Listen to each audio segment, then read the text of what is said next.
ఇప్పుడే జీ5 app download చేయండి. చూడండి మీ ఫేవరెట్ టీవీ షోస్ ఎప్పుడైనా ఎక్కడైనా. మ్యాటర్ చెప్పకుండా ఏదేదో చెప్తావేంటి? వస్తున్నాను, అక్కడికే వస్తున్నాను.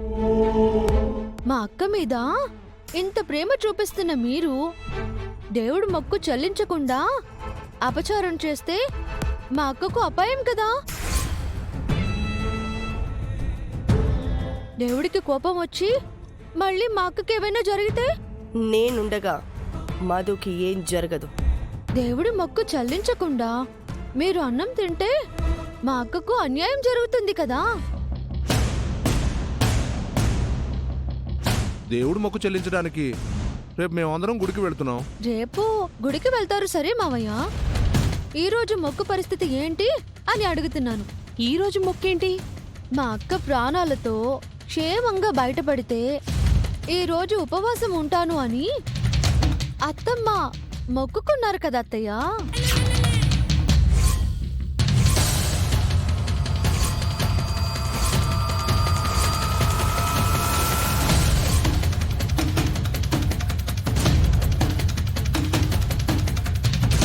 నిజమా పిన్ని? మీరు అలా మొక్కుకున్నారా? నిజమండి. అత్తయ్యకి మా అక్క అంటే అంత ఇష్టం. తను పస్తులు ఉండైనా సరే మా అక్క ప్రాణాల్ని నిలబెట్టాలి అనుకుంది. నన్నిలా ఇరికించావేంటే? నా గురించి మీరు ఇంత గొప్పగా ఆలోచించారా? మీరు గ్రేట్ అండి. మరి మా చెల్లాయంటే ఏమనుకున్నావమ్మా? తను నీకోసం పస్తులేం కర్మ, ప్రాణాలైనా ఇస్తుంది. నా కోసం మీరు ఈరోజు ఉపవాసం ఉంటున్నారా? మా వదిన మాట అంటే మాటే మధు. ప్రాణం పోయినా మాట తప్పదు. అవును మధు గారు, నేను ఫస్ట్ నుంచి చెప్తూనే ఉన్నాను కదా, మా పిన్ని మీ విషయంలో చాలా కేర్ తీసుకుంటుంది అని. అది మామూలు కేరా అండి? Special care. అత్తయ్య అంత కేర్ తీసుకుంది కాబట్టే మా అక్క బతికింది. చాలా థ్యాంక్స్ అండి. నా కోసం మీరు ఉపవాసం ఉండడం నా అదృష్టం. నీ ప్రాణాల కోసం అత్తయ్య ప్రస్తులుండాలనుకుంటుంది అక్క. పొరపాటున మర్చిపోయి భోజనానికి కూర్చుంది. అంతే కదా అత్తయ్య?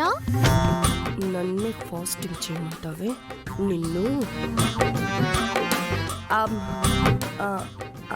అవునవును, మర్చిపోయి వచ్చాను. సమయానికి నేను రాకపోయి ఉంటే చాలా పెద్ద అపచారం జరుగుండేది. దేవుడికిచ్చిన మాట తప్పినందుకు మీకు పాపం వచ్చేది అత్తయ్య. మా అక్కకు ఆపద వచ్చేది. కరెక్ట్ సీత, నువ్వు టైంకొచ్చి కాపాడావు. అన్నం ముందు ఇంకా కూర్చునుంటే పాపం చెల్లాయ్, పైకిలే.